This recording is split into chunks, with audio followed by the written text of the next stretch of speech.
जब हिंदुस्तान का किसान नरेंद्र मोदी जी से, बीजेपी से कर्जा माफी मांगता है तो नरेंद्र मोदी खुल के कहते हैं कि किसानों का कर्जा माफ नहीं होगा, कर्जा माफ करने से किसानों की आदत बिगड़ती है। अच्छा, तो किसानों की आदत कर्जा माफी से बिगड़ती है, मगर अदानी, अंबानी और अरबपतियों की आदत नहीं बिगड़ती। हम किसानों की आदत बिगाड़ने जा रहे हैं। एक बार नहीं, दो बार नहीं, 3 बार। लिखो जितना लिखना है, मोदी जी की फोटो के पास लिखो। हमें जो करना है हम करेंगे। किसानों का कर्जा माफ खटाक से, हरियाणा और बाकी प्रदेशों का। मेरा इंडिकेटर है, जितना ये मीडिया वाले चिल्लाएंगे उतना ज्यादा पैसा मैं ठकाठक डालूंगा। The Election Commission has issued an unprecedented warning to both the BJP and the Congress, urging them to refrain from campaigning along caste, community, language, and religious lines. The Commission emphasized that India's socio-cultural milieu should not be compromised during the elections. Especially the EC asked the BJP to avoid campaign speeches that may divide society, while also cautioning the Congress against politicizing defense forces and making potentially divisive statements. Additionally, the Commission requested both parties to ensure that their star campaigners and candidates do not make statements that falsely imply that the Constitution may be abolished or solved. In related developments, Prime Minister Narendra Modi accused the Congress and Samajwadi Party of being sympathizers of Pakistan and claimed that these parties are causing fear in the country due to India's nuclear power status. Meanwhile, Congress leader Rahul Gandhi criticized PM Modi over the Agniveer scheme, alleging that Indian soldiers have been turned into laborers.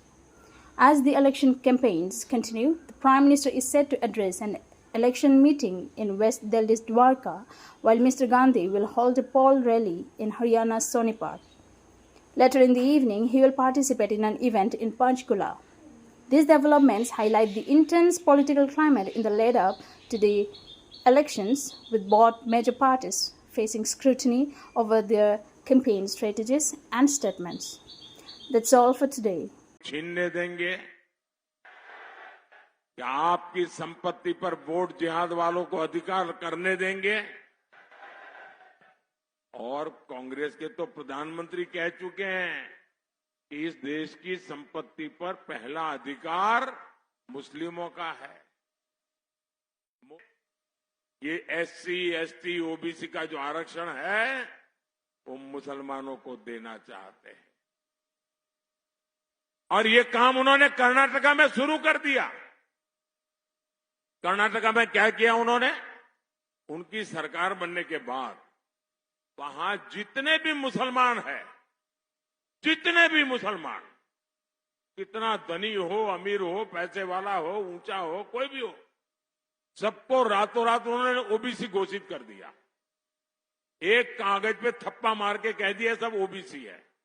तो परिणाम ये आया कि OBC को जो आरक्षण मिला हुआ था उसमें से डाका डाल दिया, एक बहुत बड़ा हिस्सा लूट लिया, और जो ओरिजिनल ओबीसी है वो हाथ घिसते रह गए।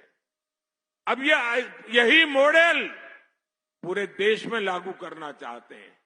क्या आपको ये मंजूर है? क्या ये होने देंगे? क्या ऐसे लोगों को सरकार में आने देंगे? क्या इन्होंने लटकाए रखा, अदालतों में ले गए, अदालतों में भी अड़ंगे डाले। कांग्रेस ने अपने वोट जिहाद वालों को खुश करने के लिए जितनी रुकावटें कर सकते हैं की।